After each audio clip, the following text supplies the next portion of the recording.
You ask Tiger to solve. This deals with linear equations with one unknown. The final result is x equals -6. Let's solve it step by step. Simplify the expression. Group like terms. Simplify the arithmetic.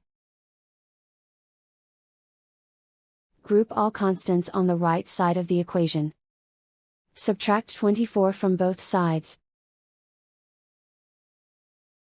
Simplify the arithmetic.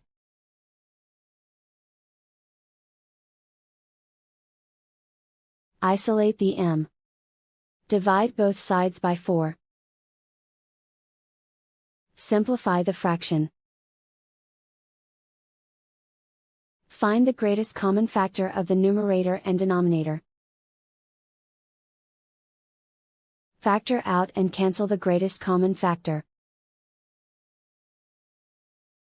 And so the final result is x equals -6.